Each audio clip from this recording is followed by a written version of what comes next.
감정노동이 심한 콜센터 근무 후 생긴 질병, 산재 가능할까? 업무상의 재해란? 근로자가 업무 수행 중 그 업무에 기인하여 발생한 근로자의 부상질병 신체장애 또는 사망을 뜻합니다. 업무상의 재해로 인정받기 위해서는 근로자의 업무와 재해 발생 사이에 인과관계가 존재해야 하는데요. 인과관계는 반드시 직접 증거에 위지하여 의학적 자연과학적으로 명백히 증명되어야 하는 것은 아닙니다. 인과관계 입증 기준, 근로자의 건강과 신체 조건을 기준, 취업 당시 건강 상태, 기존 질병의 유무, 종사한 업무의 성질 및 근무 환경, 같은 작업장 다른 근로자의 동종 질병의 이환 여부, 간접 사실을 통해서도 인과관계를 입증할 수 있습니다. 업무상 질병, 산재보험법상 업무상의 재해에 포함되는 업무상 질병은 근로자의 업무 수행 중 그 업무에 기인하여 발병한 질병을 의미합니다. 개정된 과로 인정 기준에 따르면 근로자가 개인 질병을 앓고 있었더라도 건강 상태와 무관하게 업무 시간과 업무 부담 가중 요인 등의 과로 기준에 따라 업무상 재해 관련성을 판단합니다. 뇌심혈관 질병 산재, 업무상 부담을 입증하는 지표 업무 시간. 발병 전 12주 동안 업무 시간이 일주 평균 60시간 초과는 업무와 질병과의 관련성이 강하다고 봅니다. 발병 전 12주 동안 일주 평균 업무 시간이 52시간 초과는 업무와 질병과의 관련성이 증가하다고 봅니다.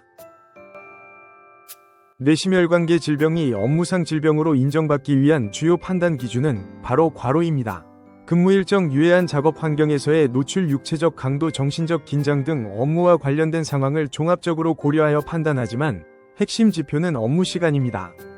발병 전 12주 동안 업무 시간이 일주 평균 60시간 초과했다면 업무와 질병과의 관련성이 강하다고 판단하며, 발병 전 12주 동안 일주 평균 업무 시간이 52시간을 초과했다면 업무와 질병과의 관련성이 증가한다고 보고 있습니다. 허혈성 심장질환 과로사, 산재 인정 사례를 보겠습니다. 재해자 A씨는 제조공장에서 야간 근무 중이던 A씨는 허혈성 심장질환으로 쓰러져 병원으로 이송되었지만 결국 사망하였는데요.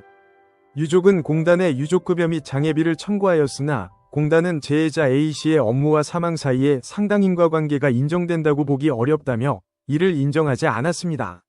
반발한 유족이 소송을 진행했습니다.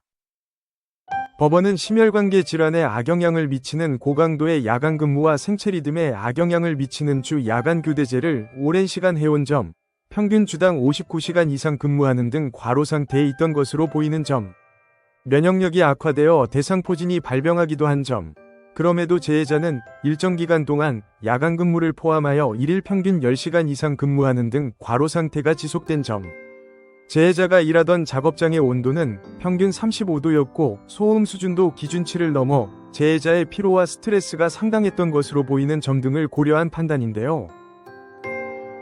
재해자의 기존 질병이 업무상의 과로와 스트레스로 인하여 자연경과 이상으로 급격하게 악화되다 야간 근무라는 신체적 정신적 부담으로 인하여 급성 심장질환으로 발현되어 A씨를 사망에 이르게 하였을 가능성이 있다고 보았습니다. 노무법 일로엔이 함께하겠습니다. 질병이 업무상으로 발생했다는 인과관계와 근로자성 입증에 있어 해결이 어려우시다면 뇌심혈관 산재 사건을 전담하는 노무법인 로엔의 조력으로 재해자의 권리를 찾아보시기 바랍니다. 더불어 전문가의 도움 없이도 부당해고 승소 확률을 무료로 확인할 수 있는 방법을 알려드립니다. 노무법인 로엔이 직접 개발한 무료 해고 확률 계산기로 나의 부당해고 사건의 승소 확률을 알 수 있습니다.